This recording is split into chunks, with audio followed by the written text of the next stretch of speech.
Quando a gente pega textos do Platão, observa Sócrates dialogando ou com seus discípulos, ou com seus adversários, ou com outras pessoas na cidade, por vezes a gente se sente um pouco aborrecido com a paciência com que ele vai, bem devagarzinho, construindo uma argumentação com perguntas, por vezes, muito minuciosas ou talvez desnecessárias, de modo que a gente quase se perde no encadeamento da questão. Por conta disso, por mais que eu admirasse e admiro Platão, a leitura de alguns dos seus textos exige que o leitor tenha saco para seguir em determinados momentos, determinados assuntos, especialmente porque, no caso dos discípulos, muitas vezes Sócrates indaga, né? E aí, vocês concordam? Não parece que é assim? Não está correto? Não decorre desta maneira? E etc. E os discípulos, sim, ó Sócrates, eu seria um estúpido se discordasse de vós, ó Sócrates. Não precisava, né? Não precisava tanto. Nessas horas, o nosso professor Sócrates, né, dada por vezes a evidência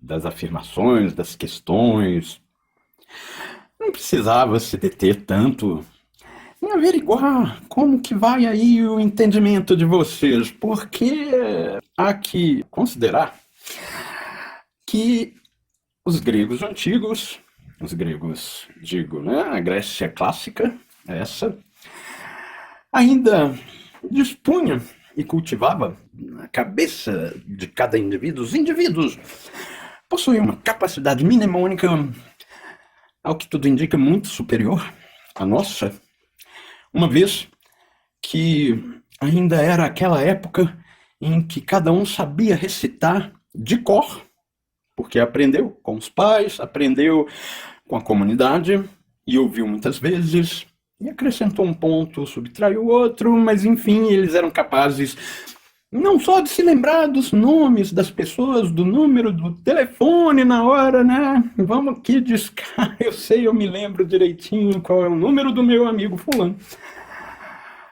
Bons tempos. Eles recitavam de cor a Ilíada e a Odisseia, e eventualmente até tudo aquilo que Hesíodo também recolhe. É óbvio. Hesíodo não é o autor dos trabalhos e os dias, ele pode ter, né, colocado ali, digamos, algo de pessoal, né, no relato, na narrativa e etc. Mas, convenhamos, aquilo ali é micênico, de cabo a rabo. Mitologia micênica e também minoica. Mitologia é isso, né? Nós importamos daqui, roubamos dali, apropriação cultural, se quiser, assim. De tal modo, percebemos, né? Mitologia romana nada mais é do que a mitologia grega, que foi... Né? Oba, vamos ficar com isso aqui é bacana. E, por sua vez, os dóricos, jônios, aqueus, etc., né, chegaram lá, tinha aquele restolho de civilização cair lá, né, Creta, logo ali, que nossos Porta dos Leões e aquelas coisas maravilhosas, logo ali.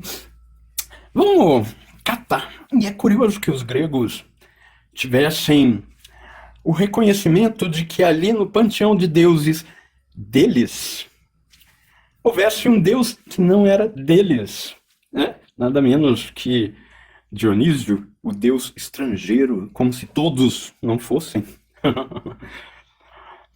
E, bom, o que dizer de, por exemplo, Ísis? Ísis é um nome grego dado a uma divindade egípcia, né? Nada que não pudesse se tornar de algum modo grega também, né? Afinal, mitologia é apropriação cultural, esse papo de autoria jamais fez sentido quando se trata de folclore, etc. Então, mas a nossa questão não era essa, a nossa questão era os discípulos de Sócrates perfeitamente conscientes daquele longo encadeamento argumentativo em forma de questão, principalmente, que Sócrates por vezes propunha. O mais interessante e o que me faz sentir próximo de Sócrates é o que Platão colocou como fosse um método de filosofar. Sócrates, a maiêutica, o parto das ideias, feito pelo próprio indivíduo por meio, né, da parteira que era Sócrates. Como que ele fazia? Isso é verdadeiramente um método perfeito em filosofia. Filosofia é, como vossas mercedes bem sabem, aquilo que não simplesmente possui método, mas pergunta o que é isso, método, o que é metodologia? Será que é possível estabelecer um caminho ao objeto antes de termos qualquer noção do que seja o objeto? Será que partimos de algum método? Será que ciência seria isso? Mas essas são questões derivadas. Vamos deixar de lado, por ora. Sócrates possuía um método bastante simples. Não sei se daria realmente para chamar isso de método, mas com essa obsessão moderna pela questão do método, acabou que a maiêutica foi vista como uma espécie de método ou metodologia, um caminho para se chegar aonde? Como diz Hector Benoit e o meu querido Gustavo Lopes Machado, Platão, se lido na cronologia da vida de Sócrates, portanto, não vamos deixar Parmênides, o texto de Platão, por último. Pelo contrário, ele é um dos primeiros que devemos pegar e seguir. Quando Sócrates é jovem e está lá o mestre Parmênides, colocando ele na parede, e eis aí o que a maiêutica faz. A maiêutica é o cuidado, é o entendimento, é o exercício, é a arte e ciência, e ao mesmo tempo nada disso de colocar as ideias erradas contra um muro. Gostaram disso aí? Fui eu que inventei. Sobre o qual nós falamos depois. É claro, que na verdade é o assunto aqui do nosso vídeo, né? Correto? Eu seria um estúpido se discordasse de vós, mestre. É verdade, eu sou mestre. É essa instituição aqui que diz, não sou eu. Foda-se, não estou em pauta. Eu jamais estou em pauta. O fatão é que Sócrates não saía contestando ninguém através de argumentações, digamos, peremptórias, afirmativas. O negócio dele era assim: quer dizer então que para você, segundo sua experiência, ou coisa do tipo, o Sol gira em torno da Terra? Sim, de fato, há uma comprovação empírica de que o Sol gira em torno da Terra? Simples, basta olhar. Os sentidos são meios de conhecimento? Excelente, claro que são, como não seriam? Eles são o nosso primeiro e imediato acesso ao que nos cerca. Portanto, eles são biologicamente fundamentais para todo ser movente. Uma vez que a árvore não sai do chão, ela não tem sentidos. Não é mesmo? Imagina se ela tivesse... que cheirinho gostoso, esse churrasco de árvore chegando aqui. Que delícia. Acho que eu deveria sair correndo, né? Então, quer dizer que você coloca seus sentidos como fonte de conhecimento. Certo, e que através deles você pode afirmar que o Sol gira em torno da Terra, e há uma comprovação empírica, e quem há de negar isso? É só olhar o céu. De onde nós poderíamos concluir que tudo gira em torno de nossos olhos? Que toda a realidade é para mim? Eu acho. Quero cancelar o universo, eu fecho os olhos e pronto, o universo está cancelado e tudo gira em torno do meu umbigo. Portanto, sou eu o demiurgo da natureza, né? E aí, como é que será que ficamos quando a gente pega um livro do Hegel e começa a ler e pensa, poxa, como é difícil compreender esse livro que só existe graças aos meus olhos? Tem aí algum lack? Tem aí uma lacuna curiosa nessa forma de conhecimento? Não é mesmo? Bom, Sócrates já não vinha colocando os problemas das coisas assim logo de cara, mas ele era bastante cuidadoso, paciente, um verdadeiro professor. Querido Sócrates, mártir da filosofia, como Giordano Bruno e outros grandes nomes. Então eu busco ter uma inspiração em Sócrates. Jamais diria que a filosofia antiga se divide entre pré-socráticos, não existe um termo mais falso do que esse, e pós-socráticos. Sócrates não é o verdadeiro revolucionário na história antiga. Tales de Mileto não só é o maior revolucionário, ele é o maior nome da história, da filosofia e da ciência, ainda que a gente saiba quase nada do que ele tenha produzido, escrito, feito. Mas só por ele ter dito todas as coisas têm o seu Deus, ou Deus está em cada coisa, dependendo da tradução. Só dele ter falado isso, ele abriu toda a vereda que permite superar o para mim. A mera experiência, o empirismo, a vivência como fonte e autoridade de conhecimento, etc., porque é também o que permite superar o afeto e estabelecer agora a razão, que nada mais é que traduzir o que a coisa é, de acordo com os critérios que a coisa fornece, traduzir em palavras, em pensamento. Tales não possuía nenhum vocabulário filosófico. Pelo contrário, tudo que ele tinha disponível era o que o mito fornecia, a linguagem popular. Então, quando ele fala de Deus em cada coisa, ele não está falando de Deus nenhum. Ele está falando no interior de cada coisa, do próprio objeto, nós encontramos a chave da inteligibilidade, ou seja, né,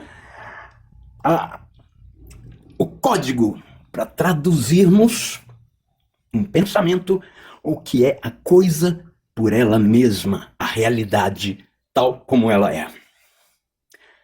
E decifrar e conhecer a realidade tal como ela é, não só é possível, não só é tranquilamente possível,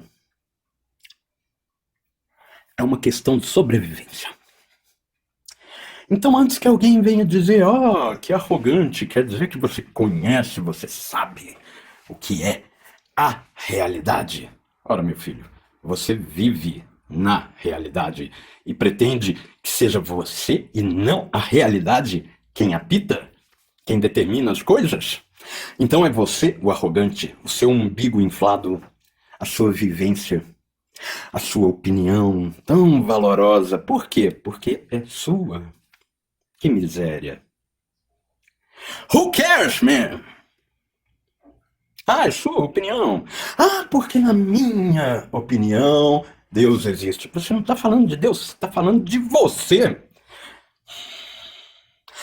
Porque daí é menos que um passo. O meu Deus. Que estranho. Meu Deus. Achava que você que era de Deus, não é não? Sei lá o que você é de Deus, mas Deus, supondo que exista, supondo que existisse, seria qualquer coisa, menos meu ou seu. Cansei. Não quero mais ser católico, agora eu vou lá na quitanda, vou no supermercado procurar na gôndola quem vai ser o meu Deus. Tem um aqui que é evangélico da 49ª quadratura do círculo. Quem que é o Deus aí, então? Se é você que escolhe quem vai ser Deus? E que curioso, né? O seu Deus é o verdadeiro Deus. Por quê? Porque é seu. Que maravilha de critério. Pena que saiu da sua bunda. Não é mesmo? Claro. E Tales de Mileto coloca as coisas nesse sentido, minha gente. Nós não vamos lidar com uma tempestade, raios caindo na nossa cabeça, tentando dialogar com alguém que é a nossa imagem e semelhança e fala grego ou português, e que está ali jogando raio. Engraçado, né? Ele fala grego, mas aqui ele fala português, lá ele fala inglês, ali fala árabe, não sei mais o que. Depende de onde você nasceu, não é mesmo? Então tá, aí você vai lá negociar com o seu Deus, para que ele não jogue raio na sua cabeça, mas o humor dele é bastante volúvel. Então fica assim, né? Você oferece hoje uma galinha, um charutinho, uma pinga e ele sossega. Mas depois você oferece a galinha, ele já não gostou. Oferece um bode, ele não quer. Oferece sua filha virgem. Afinal, seu filho virgem? Não. Oferece sua filha virgem. Por quê? Porque é mulher, né? Oferece ela lá. E ele não aceita. Ofereceu a galinha expiatória, o bode expiatório, a filha expiatória, e Zeus continua jogando raio na sua cabeça dura, oca, mitomaníaca, onde toda a realidade é para mim, só que não. Tudo isso para desembocar agora na nossa segunda parte deste vídeo.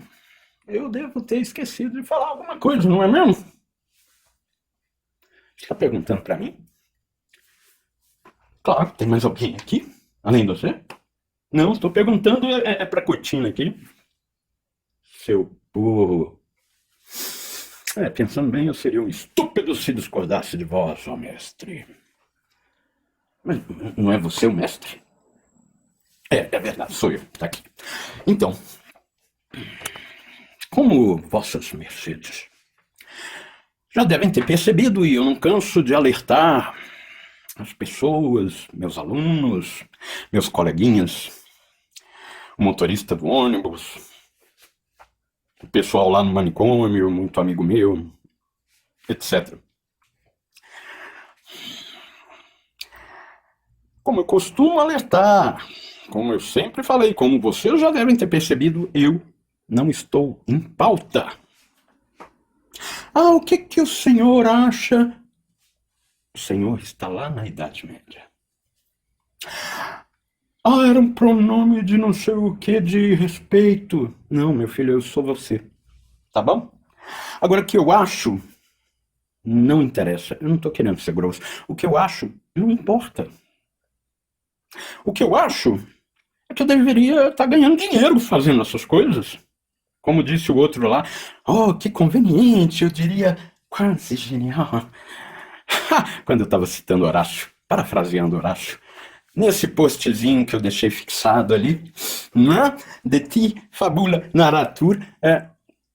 Isso que é seu latim? Eu não sei latim melhor que isso. Ok, então. De ti fabula narratur. De você é que se fala. Na fábula, a fábula aqui fala de você. Quero dizer, nós tratamos de coisas que dizem respeito a nós, enquanto indivíduos, pessoas e tal. Mas não é assim para mim, a minha vivência. Não, nós queremos saber o que é que está aí, ó. E que é um problema que devemos enfrentar por uma questão de sobrevivência. Quando Benjamin Franklin coloca lá aquele metalzinho lá em cima do teto, eu não estava pensando nele. Não estava pensando em entrar para a história. Por que ele estaria? Ele queria, na verdade, tirar aquele âmbito, aquele raio de ação aquele indivíduo lá, Zeus, né, atirando raio. O Espírito Santo também faz isso, né? Atira raio no Ananias e mata a esposa do Ananias, mas isso é outra história. Quem quiser saber, lê Atos dos Apóstolos, aquilo que nenhum cristão costuma ler, né? Infelizmente. Mas então, Benjamin Franklin coloca aquele negócio lá. É o Benjamin Franklin, não é mesmo? Se a Covid não tiver destruído por total sua memória, vamos deixar assim, qualquer coisa é só colocar um PS, nota, nos enganamos e tá bom, foda-se. Então ele coloca aquele negocinho, né? E ali ele tem um âmbito, um raio de neutralização do poder de Zeus. E lá se foi Zeus pro museu. Foi descansar com as musas. Mnemógenes. Foi lá descansar na tumba do esquecimento, que é mais ou menos isso, um museu. Tudo aquilo que a humanidade vem se esquecendo. Ainda bem que nós temos hoje museu e também temos esse negócio aqui, né, que tá me filmando, de modo tal que a minha memória tá toda aqui, ou seja, eu e vocês. Tá tudo aqui nesse aparelhinho. E se hoje a gente não consegue lembrar nem o nome do nosso amiguinho, imagina o telefone dele. Alô? Alô? Quem tá falando? Não sei quem sou eu, então como eu saberia quem é você, não é mesmo? Ora, só sabe quem se você sabe aquilo que está ao seu redor, aquilo que é a sua história, aquilo que é a história da humanidade. Portanto, conheça-te a ti mesmo significa conheça a história da humanidade, conheça a indústria que nos trouxe até aqui. Quer dizer que você gosta de um samba. Quem não gosta, é bom, né? Tocar um cavaquinho, blim, blim, blim. Agradeça Pitágoras, aquele cara que nem se sabe se realmente existiu. Quando ele trasteou o nível do carneiro e percebeu que dependendo de onde ele trasteava, ele obtinha uma frequência sonora diferente. É graças a ele que existe o cavaquinho, graças a ele você aí tem o seu gosto musical, seja lá qual for. Porque se você gosta de poluir seu ouvido com sertanejo universitário, por exemplo, você ainda deve a Pitágoras por ser quem é. Ok? Quer dizer, aqui a gente abriu um link, né? Vamos voltar a fechar e chegar lá onde nós paramos. Nós falávamos, pois, ora, daquele que tem o para mim como critério, o próprio umbigo, critério. E eu dizia, depois, eu não estou em pauta, nós queremos saber o que está ao nosso redor, o que é a natureza, o que é a sociedade, o que é isso, o ser humano, supondo que exista o ser humano, tem tanta gente, fala aí, ser humano, a natureza humana, mal percebe que a natureza humana é história. Ela não é natural. E quando o neguinho fala aí, porque a natureza humana é egoísta, avarenta, competitiva, não sei mais o que, ele está se referindo à natureza humana burguesa, que mesmo sem sermos burgueses, compartilhamos uma vez que a sociedade é burguesa. Nós não somos burgueses, isso é curioso, né? Os indivíduos em contraposição à sociedade, como se não fosse a sociedade a associação dos indivíduos. Ou seja, indivíduo, sociedade é a mesma coisa, assim como o ovo e a galinha. Quem veio primeiro? A espécie. Mas isso é um outro assunto. O fatão é que, uma vez que eu não estou em pauta nas nossas conversas, nos nossos diálogos, no que importa, então, minha opinião, o que eu acho, o que eu gosto, não vem ao caso. Mas,